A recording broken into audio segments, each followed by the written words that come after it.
Hey guys, welcome back to my channel. It is Tuesday talk time. Today I'm going through assumptions you guys have for me, so let's go.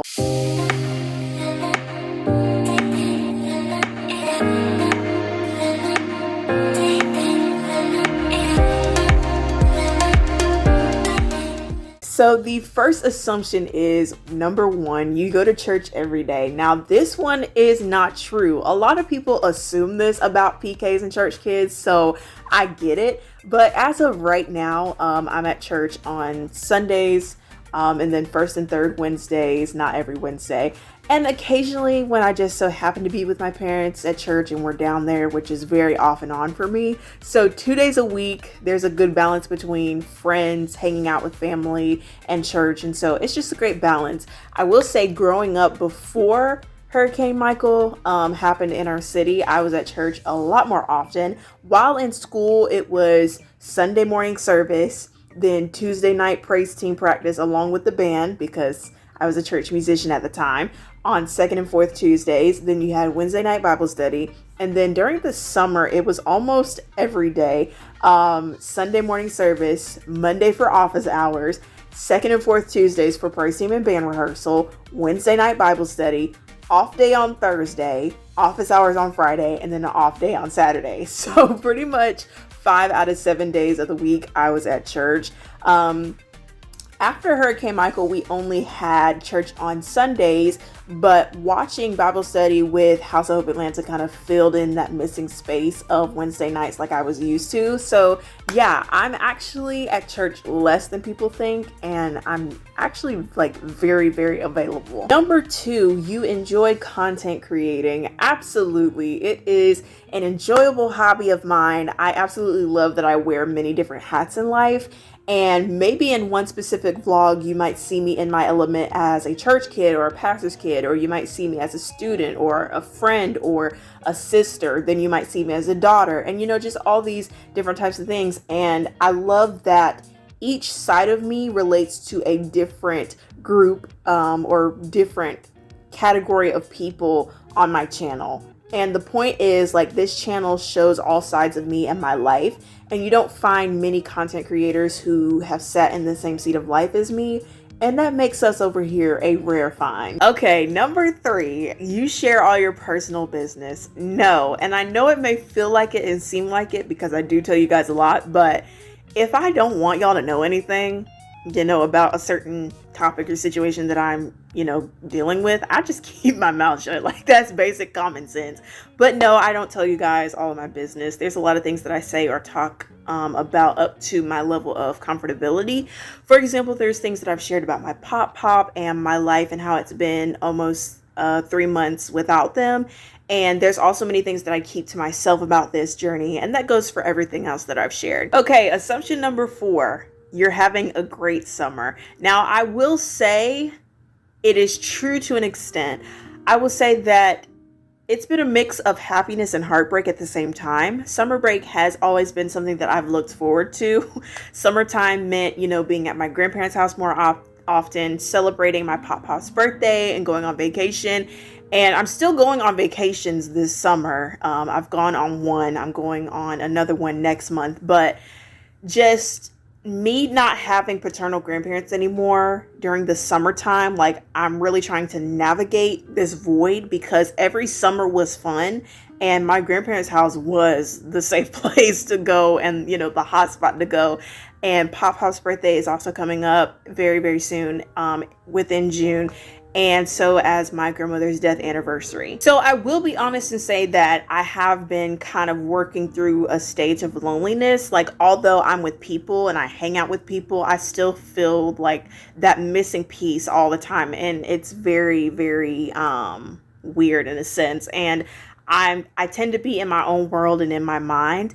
And I will say that being home alone is harder for me now, especially when my parents are gone for a longer period of time in a day, because it just reminds me of the silence of Pop's house after he was gone. And that silence really just wrecked me. And I still haven't gotten over it yet. Yeah, it is a mess. I don't want to think about it, but every day I end up thinking about it. But I will say this summer has been better than I've expected. I've tried not to be emotional every day and find something to be happy about and joyful about. But when birthdays and anniversaries are around the corner for people in your life who are no longer here, you just dread that day every day until it gets to that day, and it's just very hard. Okay, assumption number 5, I don't drive. That is very true. I don't, and I'm okay with it. Let me explain why. There's many people who are like, oh, you don't drive? Why are you not driving? First of all, please shut up. Guys, I've had a surgery, and making sure that I'm good to go on the road is a security thing for me, which is why I am waiting till my appointment at the end of this month to get checked to make sure that I'm all good to go for that. So that is a security thing. But like too, the way people be driving in 2023, oh baby, I'm good. Passenger princess for the win, because the way people drive where I live, on top of the tourists that come here to our area, makes the traffic worse, and they can't drive either. Assumption number 6, you have a hard time breaking off of YouTube. Not at all. If YouTube is interfering with the normal routine of my life as I know it to be, child, YouTube can wait.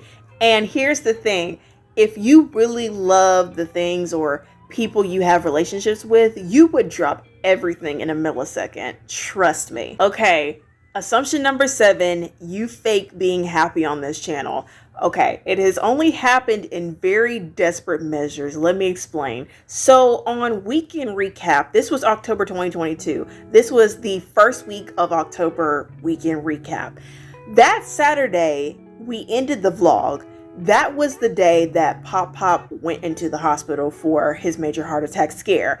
After I bawled my eyes out, I got myself together and got composed for 5 minutes so I could finish up the vlog and have it ready for y'all. So that was a time where I had to quickly get it together, cut the vlog short because I was like, I'm going on break. Another time I did that was when Pop passed away. So Pop passed away 4 days before my dad's birthday, and I did a birthday edition of Weekend Recap to dedicate that to my dad for his birthday. However, in that vlog, I did not tell y'all that Pop was gone because I wanted to wait until a separate video to tell you guys what happened and everything and announce it in a much more appropriate way. So those are the only times. Okay, now this one is valid. I can very much understand this assumption made. You only listen to gospel and Christian music. I know it looks like that, but no, I do listen to R&B, country, and more. Like, you'd be shocked, okay? I do listen to gospel music a lot more though than any other genre because gospel music is my heart and my life. It is a part of my childhood, and gospel and I are just locked in. And I believe as a Christian, when it comes to other genres, you gotta learn how to put a cap on it, you know? Yes, have fun and enjoy life, but also find that balance between having fun and worshiping God. And I'm just gonna go here. Christians will get in a dark place and turn on secular music instead of worship, and will still be depressed, wrapped up, tied up, tangled up. It's true. I'm just telling you what I've seen in the past 16 years of my life. Number 9, you enjoy being an only child. Heck yes, it has always been a party of 3, and I love it that way, and it is staying that way. And my best friends are siblings to me, so I like having this kind of light switch vibe. You know, it's like I go out, I hang out with my friends, I spend time with my siblings and have fun and all that stuff. Then I turn the switch off and I come home and I have me to myself again. So I like having that balance. It's nice and it keeps me in the zone of keeping up with my friends, but also not neglecting myself at the same time. So I love it all. Okay, now this assumption right here, this is something, and I'm gonna say it the nicest way possible, but here's the assumption. You like House of Hope Atlanta better than your own church. This is tea, okay? So let's break this down real quick. So I come from a way, and I mean way smaller church than House of Hope Atlanta because House of Hope is a mega church. Now, there are things that House of Hope Atlanta does that our church does not do, and there's things that they have that we don't have. With that being said, to fill in the gap of what we don't have, I watch House of Hope Atlanta, and it just fills the potholes. So it's perfect. For example, our church for whatever reason, we just don't sing hymns. But Pastor Smith does, and he has taught me so many hymns over the years. Our church does not have professional background vocalists as a worship team. House of Hope Atlanta does. I mean, you look at the worship team that like they're on rotation, you know, throughout the month, and you look at the worship team every Sunday, just about majority of them do background vocalists for other singers.